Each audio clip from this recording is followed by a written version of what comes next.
You know, people keep saying that print media is over. Oh, Newsweek, don't even try. Print is dead. Well, tell that to the publishing geniuses behind the new magazine, Inspire, which launched its much-anticipated debut issue this week. Now, admittedly, this is a tough name for a new magazine, Inspire. Inspire is also the name of a pharmaceutical company in North Carolina, and it is also the name of Christina Aguilera's perfume. Follow your inspiration. Inspire, the new fragrance by Christina Aguilera. So although Inspire will sound to some people like the name of a perfume or a drug company or a particularly ineffective deodorant or a Korean car or something, it is also the name of Al-Qaeda's new magazine. That magazine launched sort of this week. You're looking at the premiere run, the summer 2010 issue, or as Al-Qaeda mentions, summer 1431, according to the Islamic calendar year. I say that Al-Qaeda's Inspire magazine was only sort of launched this week because there were all sorts of technical difficulties with this first issue. Mark Ambender at The Atlantic notes that the uploaded magazine seems to have been contaminated with a virus. The Associated Press notes that several pages of the magazine consist of just garbled computer code. And everyone was disappointed that although the table of contents was posted, if it was purported to be a long, like 67-page magazine, not all of the actual magazine seems to exist. Or if it does exist, it doesn't seem to be posted anywhere online yet. There are some other anomalous things about Al-Qaeda's Inspire as well. In fact, there are enough anomalies about this thing to make me wonder whether it really is what it says it is. For one, even though there have been all sorts of excited warnings online recently to expect this big new Al-Qaeda publication, this thing doesn't appear to have been produced by the Al-Qaeda AV Club. As-Sahab is the AV Club, the media arm of Al-Qaeda Central, famous for being run by and regularly featuring in their videos a ridiculous, pudgy American kid named Adam who grew up on a California goat farm and who likes to be called Azam the American now. Even though Al-Qaeda has been hyping this new global English language magazine, it's not apparently affiliated with its global English language spokesman, Adam the goat farm dork. So that's weird in and of itself. Because it's not an Adam the Goat Farm Dork project, who is supposed to be responsible for Inspire? Well, it's attributed to Al-Qaeda in the Arabian Peninsula, the branch of Al-Qaeda that says it's in Yemen and Saudi Arabia. Here's the thing that's weird about that, though, as well. As Spencer Ackerman notes today at Danger Room, it's being reported that the logo on the magazine isn't the logo that Al-Qaeda in the Arabian Peninsula uses. So that's all kind of weird here. It's named after Christina Aguilera's perfume. It has viruses in it, which Al-Qaeda stuff usually doesn't. The upload appears to have been botched. The document appears to be incomplete. It's a big English language global media effort that is not being launched by Al-Qaeda's big English language global media goat farm dork. And the Al-Qaeda branch that it is supposed to represent is misbranded.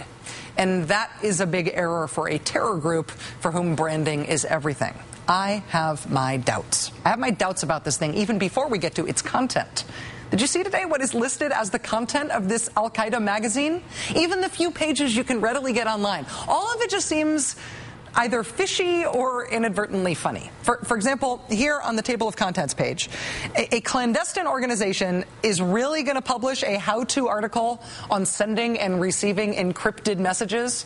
They're really going to put their how-to on what codes they use in a magazine that they post online? Not to mention, they have a Contact Us page. Al-Qaeda wants you to get in touch. Delighted. I'm sure the 82nd Airborne would love to oblige. And then there's the inspirational articles in this thing. Remember, this is supposed to be their English language global outreach effort. So you can't just chalk this up to bad translation or anything. They say that this was written in English for English speakers. Here's one of their articles. Make a bomb in the kitchen of your mom by the AQ chef. Also, don't be sad. Don't be sad. Is that a problem that Al-Qaeda feels it needs to address with its recruits? Sadness? Don't be sad. Or this one, thoughts on the way to save the earth by the big guy himself, Osama bin Laden. Because who else would you ask how to save the world? As Spencer Ackerman noted today, even though this article wasn't posted online, we already sort of know what bin Laden's advice is going to be on that subject, don't we? Blow stuff up when people disagree with you about what's Islamic. We will have to let the experts fight over what exactly this new magazine is. It's possible it's just another particularly humiliating outing for Al-Qaeda International after Adam the Goat Farm dork's last genius tape. So what's wrong with one final flip-flop, but this time for a good cause? Evil grin. It's possible that this magazine is from some other Al-Qaeda group that's not Al-Qaeda Central and Adam. And it's possible they just really don't have their act together. After all, it is the Al-Qaeda in the Arabian Peninsula guys who reportedly trained the spectacular failure that was the Fruit of the Boom underpants bomber. So it's possible that Inspire is just some lame output from Al-Qaeda. But with front-page offerings like make a bomb in the kitchen of your mom, it's hard not to believe this is something from the Al-Qaeda version of The Onion. The CIA director last week said there are less than 100 members of Al-Qaeda in Afghanistan now. General David Petraeus recently said Al-Qaeda numbers in Afghanistan are in the double digits, if any.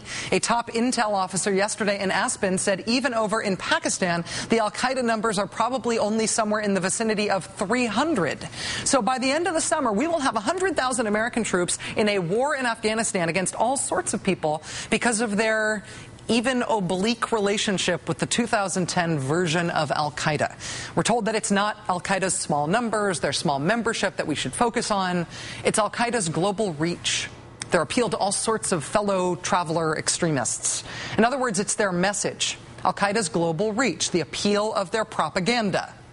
I repeat, make a bomb in the kitchen of your mom. So what's wrong with one final flip-flop, but this time for a good cause? Feel the threat? Inspire magazine.